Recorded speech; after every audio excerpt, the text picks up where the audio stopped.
चलिए, खबरें ही हैं जो बिगाड़ती हैं शेयरों की चाल, खबरें ही हैं जो करती हैं आपको माला माल।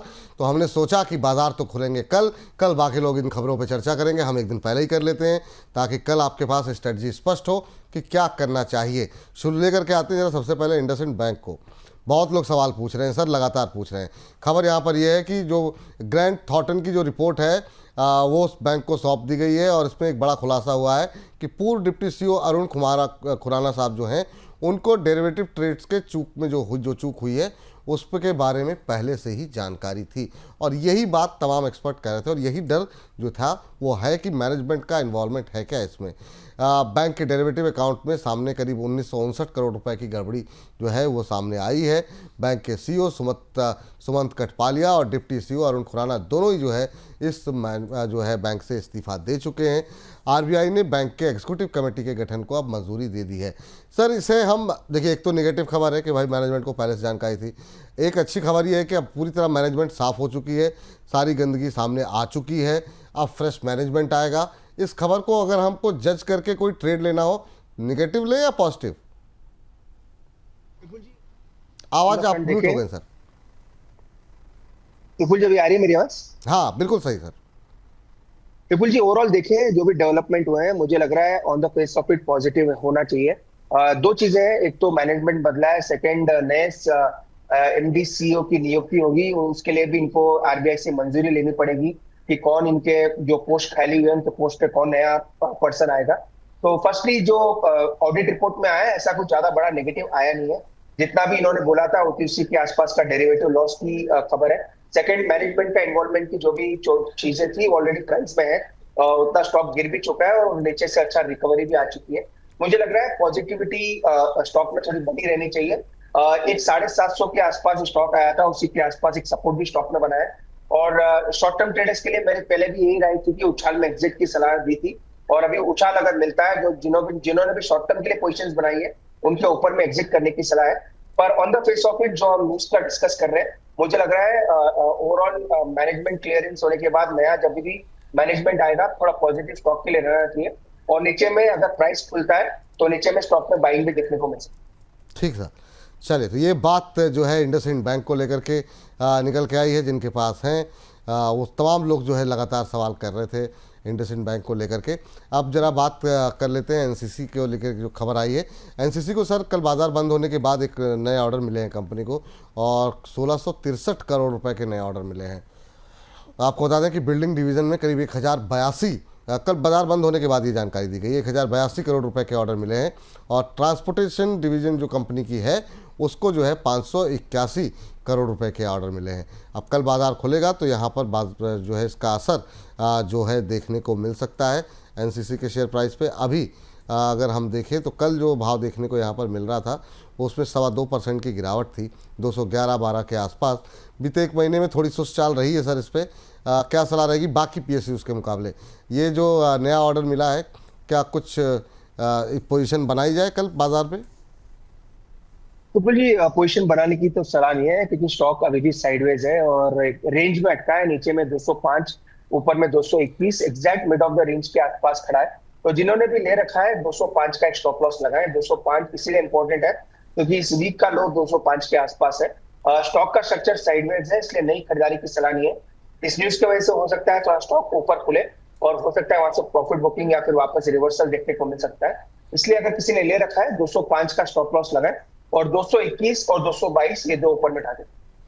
221, 222 का लेवल जो है वो ध्यान रखें आप। अगली कंपनी जो है ज़्यादा महत्वपूर्ण कंपनी तो नहीं कहेंगे, आंकड़े जो हैं वो काफ़ी महत्वपूर्ण हैं, जरा लेकर के आइए स्क्रीन पर।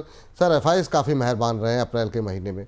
अप्रैल में करीब 37,326 करोड़ रुपए की बाइंग जो है वो एफआईएस की तरफ से आती हुई दिखाई दी है और लास्ट 2 वीक की बात करें तो यहाँ पर करीब 97,938 के इंडेक्स फ्यूचर कॉन्ट्रैक्ट जो है वो बाय किए गए हैं। कैश मार्केट में लगातार 10 कारोबारी सत्र में, बल्कि 10 नहीं बल्कि 11 हो गए हैं, तो 11 इसको कर दीजिए, 11 कारोबारी सत्र रहे हैं जिसमें कि एफपीआई जो है नेट बायर्स रहे हैं, जिसमें कल 50 करोड़ की हालांकि बिकवाली देखने को खरीदारी देखने को मिली है। टोटल सर 37,000 करोड़ से ज़्यादा की बाइंग जो है वो आ चुकी है। आपकी टिप्पणी क्या होगी सर, क्या ये एफपीआई जो है इनकी बाइंग आगे आप कंटिन्यू होते हुए देख रहे हैं? हालांकि कल के नंबर थोड़े से चिंताजनक रहे, सिर्फ 50 करोड़ की खरीदारी रही है। कि अगर सिचुएशन थोड़ी सी गड़बड़ होती है तो भी क्या एफआईज बाजार को निकाल पाएंगे? आपकी टिप्पणी क्या होगी इस खबर को लेकर के? उपल जी, थोड़ी एग्रेसिव पोजीशंस बनी है। स्पेसिफिकली आप डेरिवेटिव्स की बात करें तो वहां पे भी लॉन्ग्स काफी एफआईएस के बने हैं। कैश में तो लगातार खरीदारी कर ही रहे हैं। तो मुझे लग रहा है थोड़ा दिक्कत एफआईएस की तरफ से आने वाले हफ्तों में या एक हफ्ते 10 दिन में हो सकता है कि वहां पे डेरिवेटिव्स पोजीशन में आपको वापस शॉर्ट्स बनते हुए नजर आए। कैश के फिगर तो अगेन मुझे लग रहा है मिले जुले रहने चाहिए। जो चीज चल रही है उसी के आसपास रुझान रहना चाहिए, और बीच में हो सकता है कभी कभी सेल फिगर्स भी आते हुए नजर आए। पर डेरिवेटिव्स के फिगर थोड़ा एग्रेसिवली लॉन्ग है, तो वहां पे मुझे लग रहा है अगर डायल्यूशन होता है, वहां पे अगर कवरिंग होती है एफआईएस की तरफ से, तो मार्केट में थोड़ा प्रेशर डाल सकता है। तो उस चीज के लिए जरूर ध्यान रखना चाहिए कि एफआईएस की पोजीशंस कैसी है। फिलहाल जो एफआईएस की पोजीशन है, जो कल तक का डेटा है, वो काफी थोड़ा एग्रेसिव है। वो बुलिश साइड या फिर कह सकते हैं ज्यादा लॉन्ग्स की साइड है, क्योंकि स्टॉक फ्यूचर्स, इंडेक्स फ्यूचर्स दोनों में लगातार खरीदारी देखने को मिल रही है। तो मुझे लग रहा है ऊपर के लेवल्स पे थोड़ा सतर्क रहना चाहिए जब तक ये सब इंडिया पाकिस्तान या फिर जो भी टेंशन चल रहे हैं ओवरऑल मार्केट में। यूएस का जीडीपी डेटा भी कल नेगेटिव आया है, तो उसका भी रिएक्शन हो सकता है यूएस के मार्केट्स में। कल तो उतना देखने को नहीं मिला, कल वापस पॉजिटिव हुआ। आज उसकी चाल कैसी रहेगी वो भी देखना पड़ेगा। तो ओवरऑल मेरे को लग रहा है ऊपर के लेवल्स पे एफआईएस में डेरिवेटिव्स पोजीशन में शॉर्ट्स बन सकते हैं। तो वहां पे हो सकता है मार्केट थोड़ा नर्वस होता हुआ नजर आए, या थोड़ा प्रॉफिट बुकिंग ऊपर के लेवल्स पे देखने को मिल सकता है। ठीक सर, चलिए अगली जो है कंपनी पे नज़र डालते हैं और फटाफट कुछ एक रिजल्ट्स जो है एक मिनट ज़रा जो है हमारे एक दर्शक ममराज जी कह रहे हैं कि सर बोनस को कुछ कंट्रीब्यूट करना है तो कहाँ करें, मैंने ढूंढा पर कहीं मिल नहीं रहा है। सर आप सुपर चैट बोलते हैं शायद, सुपर चैट के ज़रिए कंट्रीब्यूट कर सकते हैं। बहुत सारे दर्शक जो है वो सुपर चैट के ज़रिए अपना कंट्रीब्यूशन भेजते रहते हैं, तो आप उसका माध्यम चुन करके आप जो है कंट्रीब्यूट कर सकते हैं। लेकिन इस बीच जो है रिजल्ट्स जरा एक एक करके ले आइए। सबसे पहले सर आईओसी लेकर के आएंगे रिजल्ट्स, और नतीजे जो है अगर माफ़ कीजिएगा जरा स्क्रीन पर लेकर के आइए जरा। आईओसी तो कह रहे हैं, तो आईओसी के नतीजे जो है यहाँ पर जो है आप देख सकते हैं। नतीजे अच्छे रहे हैं सर। अगर हम देखें अगर Q-on-Q बेसिस पे तो काफ़ी अच्छे कंपैरिजन यहाँ पर देखने को मिला है। 152% का इजाफा देखने को मिला है मुनाफे में। रेवेन्यू भी, और रेवेन्यू ऑलमोस्ट फ्लैट रहा है। एबिटा काफ़ी ज़्यादा इम्प्रूव हुआ है 90% के आसपास। वहीं अगर मार्जिन्स अगर देखें तो वो भी 3.70 से बढ़ कर के 7% के आसपास रहा है। डिविडेंड 3 रुपये पर शेयर का रहा है। प्लस सर इस समय कच्चे तेल के अंदर जो नरमी देखने को मिल रही है वो एक बड़ा पॉजिटिव है। तो आईओसी, एचपीसीएल, बीपीसीएल, इन तीनों पे आपकी राय जानना चाहेंगे। शुरुआत आईओसी के रिजल्ट्स के साथ करेंगे सर। तो जी रिजल्ट्स काफी शानदार थे और स्टॉक थोड़ा चल भी चुका है रिजल्ट्स के पहले, तो क्लियरली बाय ऑन डिप्स वाला कैंडिडेट है। इससे पहले भी कल भी शायद विपुल जी हमारी बात हुई थी। आईओसी पे मेरी पॉजिटिव राय है, तो उसको डिप पे जरूर बाय करना चाहिए। इनफैक्ट ये मेरे फैमिली पोर्टफोलियो में भी है, तो वो भी एक हो सकता है, वो भी एक डिस्क्लोजर क्लियर रहेगा। तो आईओसी में मुझे लग रहा है लॉन्ग टर्म में काफी अच्छा बेट है। एक तो इसका डिविडेंड यील्ड काफी अच्छा है, और सेकेंडली कंपनी में ज्यादा प्राइस में फ्लक्चुएशन होता नहीं है। एक कंपाउंडिंग रिटर्न हमेशा से देता रहता है। तो आईओसी डेफिनेटली आपको अपने पोर्टफोलियो में रखना चाहिए। दूसरा स्टॉक अगेन बीपीसीएल के रिजल्ट भी काफी शानदार थे। अगर वहां पे भी डिप मिलता है वापस 300 या 290 के आसपास मिलता है, तो वो भी एक अच्छा स्टॉक होगा अगर आपको वापस एक्यूमुलेशन बीपीसीएल में करना है। हिंदुस्तान पेट्रोलियम का चार्ट अभी आप अगर तीनों में कंपेयर करते हैं तो थोड़ा इसका वीक चार्ट है। नो डाउट ये स्टॉक भी चला है और अभी थोड़े वीकनेस ज्यादा दिखा रहा है। तो एचपीसीएल मुझे लग रहा है एक बार 360 या 355 तक नीचे के लेवल दिखा सकता है। तो वहां पे आता है तो वो एक अच्छी एंट्री जोन रहेंगे। पर अगेन विपुल जी तीनों में अगर एक चूज करना है तो मेरा प्रेफरेबल पिक आईओसी ही रहेगा। आईओसी रहेगा, ठीक है, बहुत अच्छी बात है सर। चलिए अगली कंपनी लेकर के आते हैं और जिसके रिजल्ट्स आए हुए हैं वो है वरुण बेवरेजेस। कल काफ़ी सारे सवाल यहाँ पर वरुण बेवरेजेस को लेकर के आए थे, डिस्कशन नहीं हो पाया। वरुण बेवरेजेस के मुनाफा 35% बढ़ा है, ये 726 करोड़ रुपए रहा है पिछले साल के मुकाबले, आपको बता दें। वहीं रेवेन्यू में करीब 29% का आसपास का इजाफा देखने को मिला और ये 5,567 करोड़ रुपये रहा है। एबिटा 28% बढ़ा है करीब करीब। मार्जिन्स पहले से घटे हैं, मतलब ऑलमोस्ट फ्लैट रहे हैं कह सकते हैं।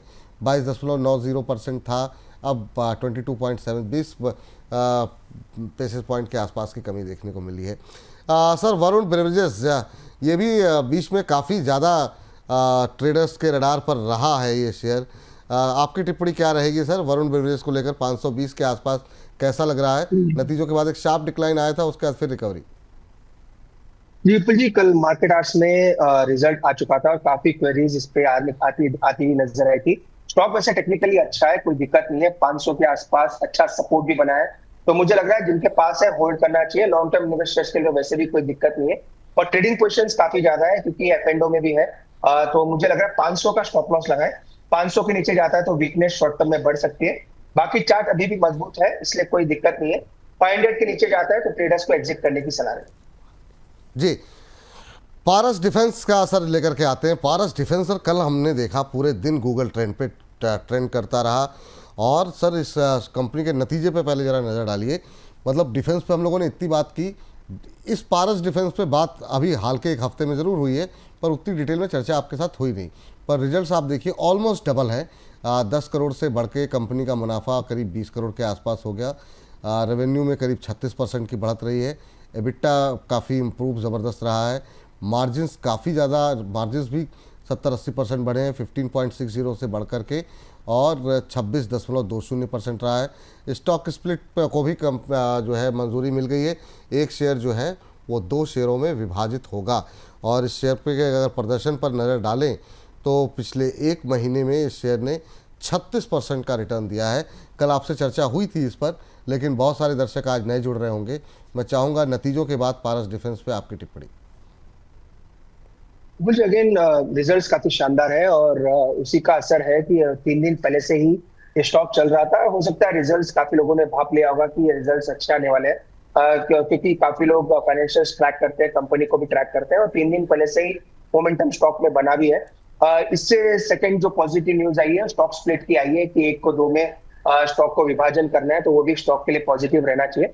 तो हो सकता है कल बड़ा गैप अप स्टॉक में हो और गैप अप होने के बाद मुझे लग रहा है हो सकता है प्रॉफिट बुकिंग देखने को मिले। तो अगर किसी ट्रेडर ने ले रखा है, रिजल्ट अच्छे आएंगे इस एक्सपेक्टेशन से, अगर किसी ने पोजीशन बनाई है, अगर का स्टॉक ऊपर खुलता है तो एक बार का प्रॉफिट बुक करना चाहिए, फिर आपको डिप मिल सकता है। जो चीज बजाज फाइनेंस के साथ हुई है, बजाज फाइनेंस में नो डाउट न्यूज अच्छी है पर रिजल्ट्स खराब आए थे, पर इसके रिजल्ट्स भी अच्छे आए और स्टॉक स्प्रेड भी हुआ है। तो मुझे लग रहा है अगर कल ऊपर खुलता है तो ट्रेडर्स को प्रॉफिट बुक करना चाहिए। इन्वेस्टर्स के लिए कोई दिक्कत नहीं है, किसी ने इन्वेस्ट करके रखा है तो बने रह सकते हैं। ठीक, चलिए इसी के साथ खबरों के खेल को करते हैं समाप्त।